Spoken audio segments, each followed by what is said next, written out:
Bonjour à tous et bienvenue à cette vidéo sur les diodes de redressement simple alternance. Exercice, soit le schéma C-compte, donc on a la tension U, la diode de redressement simple alternance D, le courant qui traverse le circuit I et la charge est une résistance R. Borne de cette charge, on a la tension V. La tension U est sinusoïdale alternative. D est une diode supposée parfaite, tension de seuil nulle. La charge est une résistance R. Question 1. Quel est l'état de la diode quand U plus grand que 0? On déduire la tension entre V et U. Deuxième question, quel est l'état de la diode quand U inférieur à 0? On déduire la tension V. Troisième question, tracer U et V en fonction du temps. Quatrième question, donner l'expression de la valeur moyenne de la tension V. Cinquième question, calculer la valeur efficace de la tension V. On a les données U efficace égale à 10 volts, R égale, bien la résistance égale 220 ohms. Sixième et dernière question, calculer I moyen, le courant moyen. Donc la question 1, l'état de la diode quand U est plus grand que 0, la diode conduit. Donc la tension V égale à U. Donc là, quand U est plus grand que 0, la diode se comporte comme un interrupteur fermé, bien un circuit fermé. Donc la diode est passante et la tension V égale à la tension U. Deuxième question, l'état de la diode quand U inférieur à 0, la diode est bloquée. Donc pour la tension négative, la diode se trouve bloquée et se comporte comme un interrupteur ouvert. Donc aucun courant ne traverse ce circuit. Donc du coup, la tension V égale à 0 volts. Troisième question, tracé de U et V en fonction du temps. Donc on a le signal de la tension U, c'est un signal sinusoïdal de période T. Et le signal V, borne de la charge R,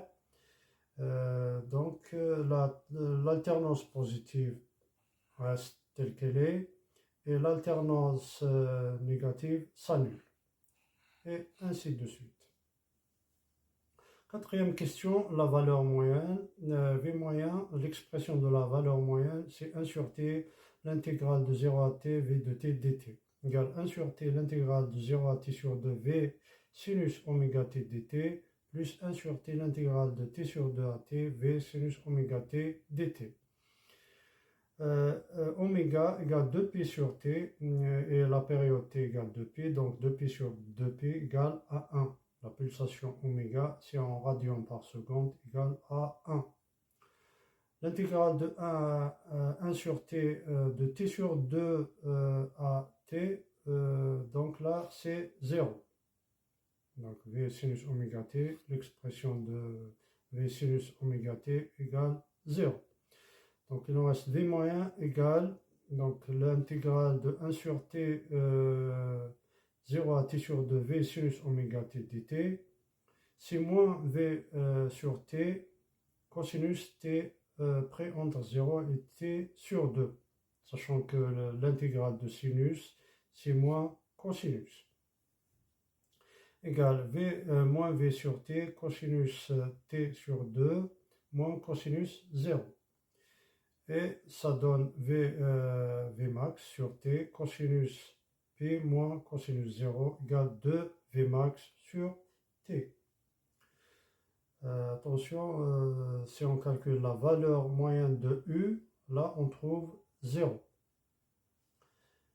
Ensuite, calcul de V efficace. V efficace égale racine carrée de 1 sur T, l'intégrale de 0 à T, V carré de T dt, égale racine carrée de 1 sur T, intégrale de 0 à T sur 2, V carré de T dt, égale racine carrée de 1 sur T, intégrale de 0 à T sur 2, U carré de T dt, plus racine carrée de 1 sur 2t, l'intégrale de 0 à t, U carré de t dt, et ça donne U efficace sur racine de 2, et on trouve 10 sur racine de 2 égale 7,07 volts.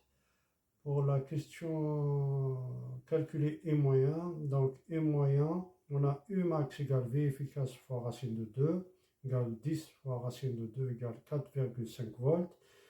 Donc I égale V sur R égale 4,5 divisé par 220 ohms, et ça donne 20,5 milliampères. Voilà, je vous remercie.